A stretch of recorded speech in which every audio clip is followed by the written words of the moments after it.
Fasting is like cleaning your room, not just to make it look nice, but to prepare it for an important guest. If you don't clean for a long time, dust and clutter build up and you get used to the mess.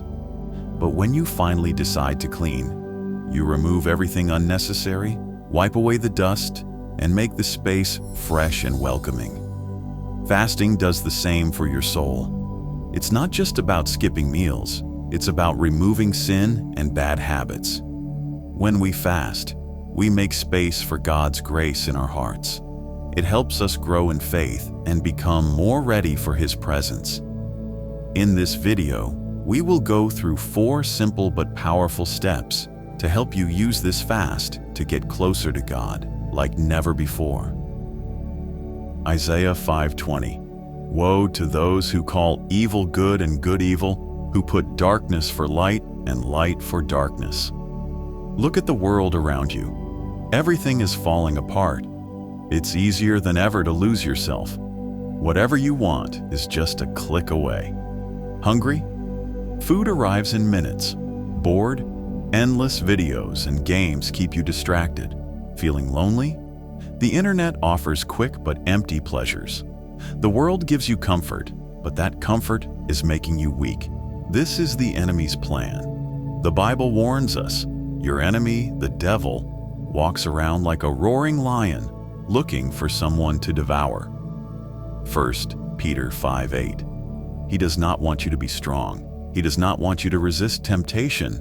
He does not want you to become the person God created you to be. He wants you weak, afraid, and stuck in a cycle of desires that never truly satisfy. But there is a way out. Fasting is that way out. This kind can come out only by prayer and fasting. Mark 9:29.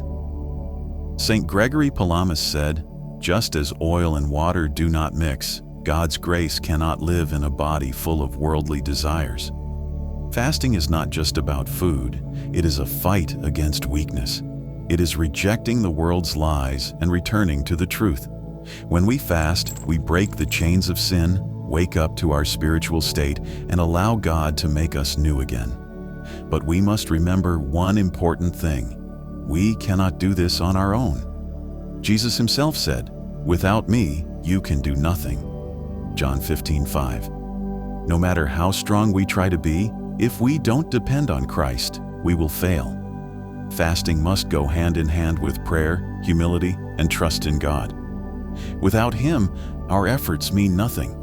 But with Him, our struggles turn into victories. Live by the Spirit, and you will not satisfy the desires of the flesh. Galatians 5:16. You cannot defeat sin if you don't fight it. You cannot become stronger if you never push yourself.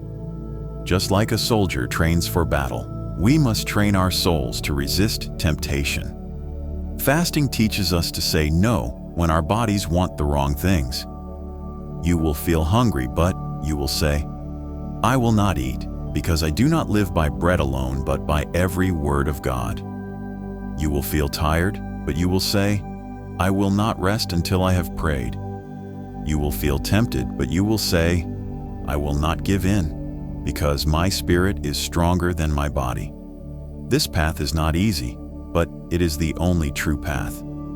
To the one who is victorious, I will give the right to eat from the tree of life, which is in the paradise of God. Revelation 2:7.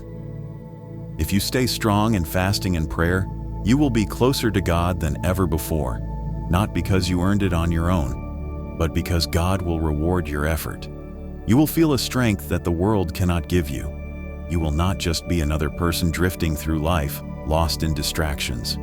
You will be part of the few who have chosen faith, discipline, and spiritual strength. The question is simple. Will you stay weak, or will you become the person God created you to be? If you're interested in how God communicates with you or how to strengthen your faith in Him, I encourage you to check out my previous videos. Also, if this video has been helpful to you in any way, make sure to subscribe so you don't miss future content. God bless, and see you soon.